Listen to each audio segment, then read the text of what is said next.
دیکھیے علمی گہرائی آپ اس وقت آپ حاصل کر سکیں گی کہ جب مطالعے کی کثرت ہوگی.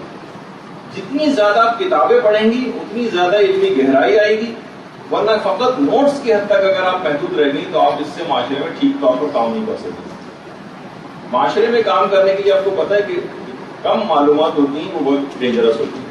نیم ملا خطرہ ایمان ہوتا ہے، بالکل صحیح. اس طریقے سے نیم حکیم خطرہ جان ہوا کرتا ہے. لیکن آپ کو بہت زیادہ اس میں سیریس مسئلہ ہے، اور علماء اس مسئلے میں اتنے زیادہ سخت رہے ہیں بہت سے علماء تو کہ اتنا غور و مطالعہ کرنے کے بعد منبر پہ جاتے ہیں کہ بہت سے علماء ہمارے سے گزرے جیسے آقا میر جہانی اور شیخ مہدی محدث، ان کے متعلق ان دو علماء کے متعلق ملتا ہے کہ یہ بہار الانوار کی پوری 110 جلدیں پڑھنے کے بعد پھر منبر پہ جاتے تھے کہ کوئی بات میں غلط کہیں جو ہے بیان نہ کرتے. 110 جلدیں بہار الانوار کی مطالعہ کرنے کے بعد درس کے لیے جایا کرتے تھے. اور دیگر علماء کا بھی طریقہ یہ ہے کہ آپ لوگوں کو تو خیر وہ مجلس سے رٹنے والا ایک طریقہ ہے زیادہ، تو ٹھیک ہے ابتدائی طور پر تو رٹی ہی جاتی ہیں مجلسیں، لیکن یہ کہ بہرحال مطالعے کی جو کثرت وہ بہت ضرور ہونی چاہیے. علماء کی سیرت میں رہی ہے کہ کم سے کم 10 سے پہلے 2 گھنٹے مسلسل مطالعہ ضرور کرتے ہیں، کم سے کم 2 گھنٹے جانے سے پہلے. آپ کو تو خیر وہ ریوائز کرنی ہوتی ہے، 10 15 20 جگہ بھی تو پڑھ چکی ہوتی ہے تو بہت اچھے طریقے سے یاد ہوتی ہے، ضرورت ہی نہیں ہوتی اس سے پہلے میں مطالعہ کرنے کی. اچھا، اسی طریقے سے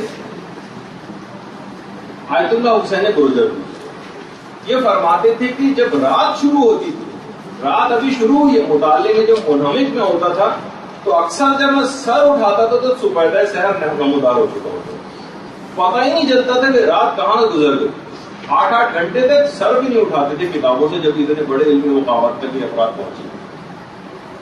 اور ایک اور بات جو خصوصی طور پر طالب علموں کو یاد رکھنی چاہیے، علماء کی دیکھیں سیرت کی باتیں میں اسی وجہ سے بیان کر رہا ہوں کہ ان کو اپنانے کی کوشش کریں، ان کی سیرت کو تو کچھ بن پائیں. چھٹی نہ کریں. آیت اللہ شیخ جواد تبریزی یہ فرماتے تھے کہ آج 40 سال ہو گئے ہیں میں درس و تدریس میں چھٹی کے مفہوم سے ناشنا ہوں. 40 سال میں ایک دن بھی چھٹی، کہتے ہیں چھٹی کیا چیز ہوتی ہے؟ علوم تبلیغات محمد و آل محمد جو ہے پھیلانا، اس کو جو ہے وہ معاشرے کے اندر رائج کرنا، اس میں چھٹی کا کیا تصور ہے؟ 40 سال ہو گئے مجھے چھٹی پتہ ہی نہیں چھٹی کیا چیز ہوتی ہے. تو بہرحال اس کا علی الخصوص آپ کو خیال رکھنا ہے کہ بلا وجہ ذرا سا کوئی ہوا چھٹی، ذرا سا کوئی مسئلہ پیش آیا، یعنی آپ اس کو مینج بھی کر سکتی ہیں، ہاف ڈے مثلا لے کے چلی گئی. یہ جو ہے انتہائی چھٹیاں کرنا یہ تعلیم عمل کو بالکل خراب کر کے رکھ دے گا. تو یہ آپ کو اگر واقعی سیریس ہیں، اور ماشاءاللہ آپ لوگ تو سیریس ہیں، اتنی پابندی سے آ رہی ہیں، تو اس بات کا اہتمام ضرور کریں کہ ریگولر رہیں، اس کے بغیر علم حاصل ہو نہیں سکتا. آیت اللہ شیخ عبد الکریم حائری، آیت اللہ شیخ عبد الکریم حائری وہ عالم دین ہے کہ جنہوں نے باقاعدہ قوم کا حوضہ علمیہ قائم کیا. آج جو قوم میں حوضہ علمیہ قائم ہے اور علماء سے چھلک رہا ہے قوم، وہ یہی شیخ عبد الکریم حائری تھے جن کی تصویر آپ کے سامنے. ایک دفعہ قوم میں بڑی شدید برف باری ہو رہی اور شاگرد درس میں کافی کم بھی آئے، تو طالب علموں نے درخواست کی کہ آج تو چھٹی دے دی جائے. برف باری بھی ہو رہی ہے، حاضری بھی بہت کم ہے. جیسے آج ہماری پہلی کلاس ہے، شاید پہلی کلاس کو اہمیت ہی نہیں دی گئی کہ آپ میں 2 گروپ جو ہے ہمیں مرج کرنے پڑ گئے اور ایک کلاس کرنے پڑ گئی، 3 گروپ. تو یعنی اس کا مطلب ہے کہ دماغ میں چلو پہلا تو ایسے ہی بیکار سا ہوگا، اگلی دفعہ سے جب درس مین اسٹریم لائن میں جو ہے وہ آ جائے گا درس پھر ہم کریں گے. تو اب کہا کہ طالب علم کم ہے یا تو چھٹی کر دیں، برف باری بھی ہو رہی ہے. شیخ عبد الکریم حائری نے طالب علموں سے پوچھا کہ دیکھو اس برف باری میں کے باہر جو بازار کھلے ہوئے ہیں اس میں کیا بازاروں میں بھی تعطیل ہے؟ طالب علموں نے کہا نہیں، وہ تو دکانیں سب کھلی ہوئی. کہہ رہے افسوس ہے کہ حکومت کے قائم کردہ بازاروں میں تو تعطیل نہ ہو، لیکن طالب علموں کو علم دین حاصل کرنے کی چھٹی کرنی پڑے. بڑی شرم کی بات. دیکھیے بہرحال یہ بات اپنی جگہ پر ہے کہ بہت زیادہ محنت کرنی، انسان علم حاصل کرنے میں کوئی ٹائم پیریڈ بھی نہیں کہ آپ کہیں 3 سالہ مدرسے میں علم حاصل کر دیں گے اس کے بعد بھی چلے اطمینان ہو جائے گا پھر تو اتنا حاصل ہو جائے گا. نہیں، پورے ہونے تک. یہ آقا بزرگ فہرانی الذریعہ الی تصانی خوشی اور کتنی ہی کتابیں اس رجال کے بھی بہت ہی بڑے علماء میں شمار ہوتے ہیں. آپ دیکھ رہے ہیں کمر چھپ چکی ہے بالکل. لیکن لکھنا پڑھنا ترک نہیں کیا. آخری وقت تک کمر جھک گئی ہے, آنکھیں جواب دے گئی ہیں, لیکن وہی میں نے کہا کہ بچپن سے لے کر بالکل قبر میں پاؤں لٹکانے تک علم حاصل کرتے رہے. اس میں کوئی بھی شخص کسی کو بھی چھٹی نہیں. امیر المومنین علی ابن ابی طالب علیہ السلام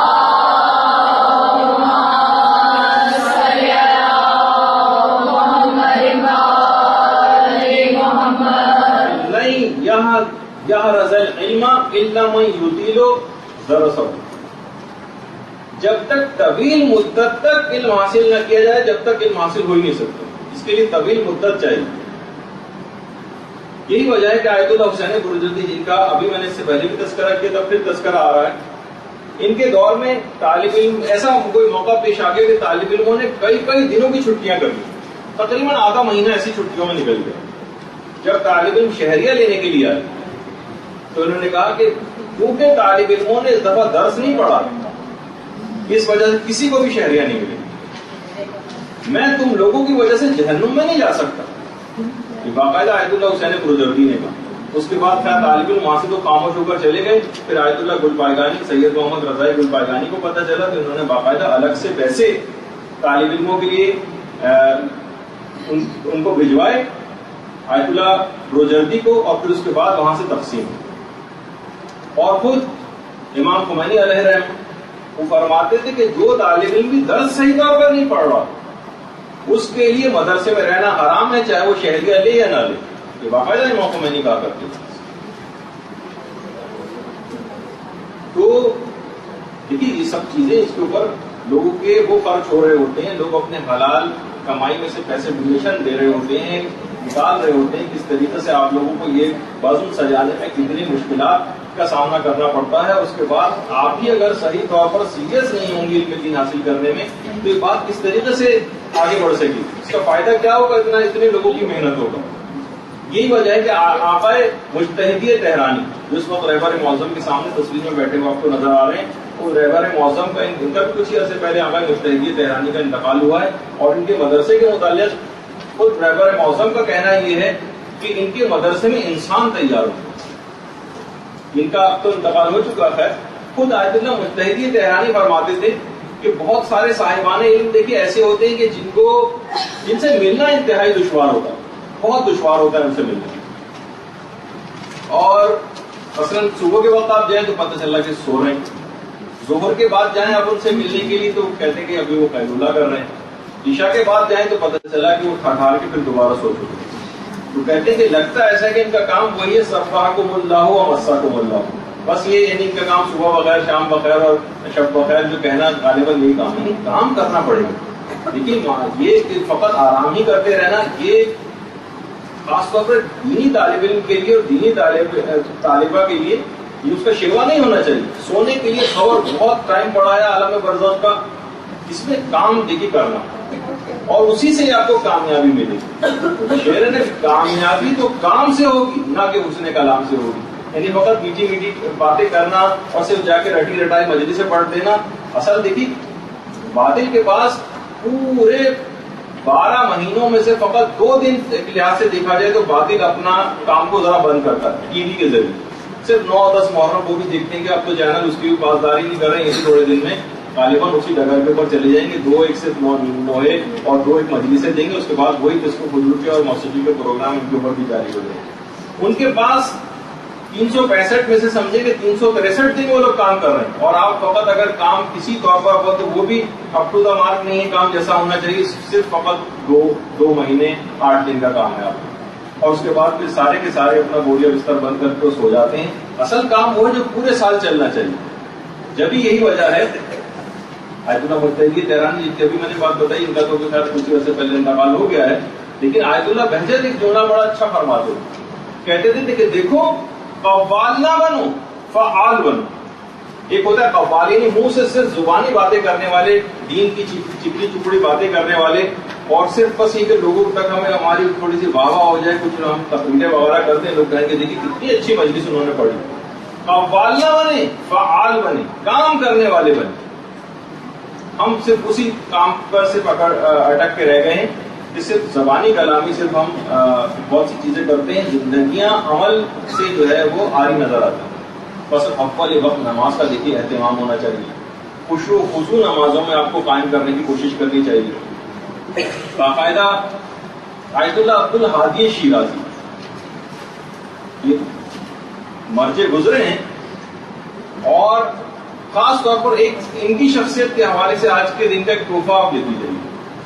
یہ فرماتے یہ ہمیشہ تکبیرۃ الاحرام کہنے سے پہلے ہمیشہ ایک جملہ کہا کرتے تھے، السلام علیکہ یا ابا عبداللہ، اس کے بعد کہتے تھے اللہ اکبر. اور یہ بات بیان فرماتے تھے، کہتے تھے یہ مختصر ترین زیارت نماز میں حضور قلب کے لیے انتہائی مؤثر ہے. یا آپ کبھی بھی یعنی ابھی آپ کو تکبیرۃ الاحرام کہنی، اس سے پہلے کھڑے ہو کے صرف ایک دفعہ السلام علیکہ یا ابا عبداللہ، صرف یہ جملہ آپ کہہ دیں یہ زیارت کا. اور واقعی حقیقت بھی ہے کہ یہ نماز ہم پڑھ بھی اسی وجہ سے رہے کہ امام حسین علیہ السلام نے جو قربانی پیش کی ہے، درود بھیجیے.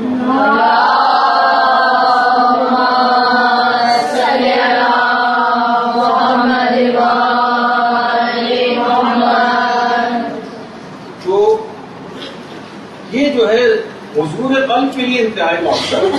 جتنا حضور قلب زیادہ پیدا ہوگا اتنی نماز کے اندر گہرائی پیدا ہوگی، اتنی نماز ہماری افیکٹو بنے گی، اتنی وہ نماز ہمیں گناہوں سے بچا سکے گی، اتنی وہ ہمارے اندر اخلاص عمل پیدا کر سکے گی. اور اس کے علاوہ خاص طور پر جو دینی طالب علم اگر ابھی تک اس کے اوپر عمل پیرا نہیں ہے تو طالبات اب ان کے اوپر عمل پیرا ہو جائیں، اور وہ ہے نماز شب کی پابندی.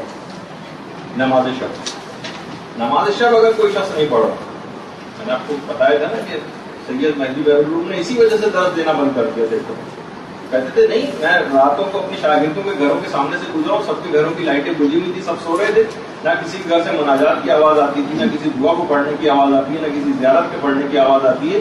میں ایسے طالب علموں کو درس نہیں دے سکتا، نہ اس کا کوئی فائدہ.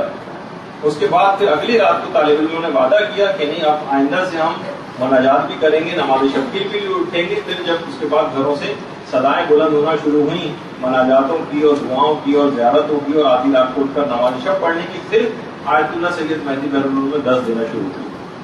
دیکھیے، اور ویسے قرآن ان کے مطابق کہا جاتا ہے کہ راتوں کو سوتے نہیں،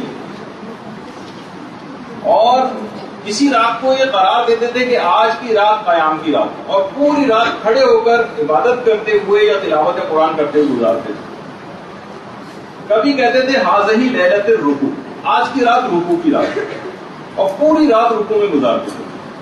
حاذہ لیلۃ السجود، آج کی رات سجدے کی رات ہے، پوری رات سجدے میں گزارتے تھے. دیکھیے یہ وجہ ہے کہ ہم سے یہ پابندیاں کیوں نہیں ہو پاتی. وہ جو پانچویں امام نے جو حدیث نقل کی، جو بیان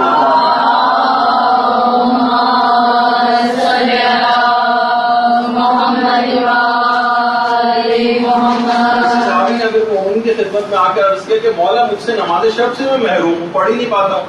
امام نے کہا وجہ اس کی ہے کہ گناہوں نے تجھ کو قید کر رکھا، گناہوں نے تجھ کو قید کر رکھا. دیکھیے امام خمینی جس وقت فرانس میں جلا وطن تھے، اس کے بعد انقلاب برپا ہو گیا تھا، اور پہلی دفعہ جب واپس آئے ہیں ایران تو وہ جو ایئر فرانس کے جہاز میں آئے تھے، اس میں اوپری جو اس کا منزل تھی جہاز کی، وہاں پر امام خمینی کی سیٹ تھی. تو لوگ جو ان کو آبزرو کر رہے تھے انہوں نے کہا کہ رات کا وقت تھا اور نماز شب جہاز میں اسی طریقے سے نماز شب پڑھی جیسے اپنے گھر میں پڑھا کرتے تھے، اسی طرح سے گریہ ازاری کی ہے جس طرح سے اپنے گھر میں گریہ ازاری کیا کرتے تھے. یہ نہیں کہ کہتے کہ بھائی اتنا میں انقلاب برپا کرنے جا رہا ہوں، بہت ہیں اس وقت، اتنے لوگوں کو اپنے پاس بٹھا کے میٹنگز کرنی چاہیے تھی، اب کیا کرنا ہے، اب کیا کرنا ہے. 1 کروڑ لوگ وہاں پہ استقبال کے لیے پہنچے ہوئے ہیں، کوئی اور شخص ہوتا تو اس واقعے سے باہر ہو جاتا. نہیں، نماز شب تک اس رات کو بھی نہیں چھوڑی امام خمینی. جس طرح اپنے گھر میں گریہ ازاری کرتے تھے اسی طریقے سے گریہ ازاری کی ہے، اور تھوڑی دیر کے لیے جہاز کی جو کھڑکی ہوتی ہے اس سے ٹیک لگا کے تھوڑی دیر کو آنکھ لگا لی.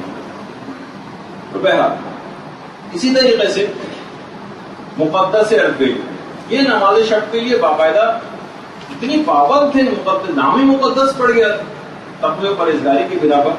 نماز شب کے لیے ایک رات کو بیدار ہوئے اور غسل کی حاجت تھی، تو کنویں میں ڈول انہوں نے پانی کا ڈالا، جو مشہور ہے کہ جو ڈول باہر نکالا تو سونے چاندی اور جواہرات سے بھرا ہوا ڈول نکلا.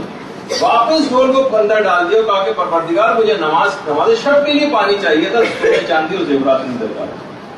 تو ایسی چیزیں جو ہیں دیکھیے ایسے ایسے علماء ان کی سیرت ہمارے لیے مشعل راہ ہے. برحمتك يا أرحم الراحمين وصلى الله على محمد وآله الطاهرين.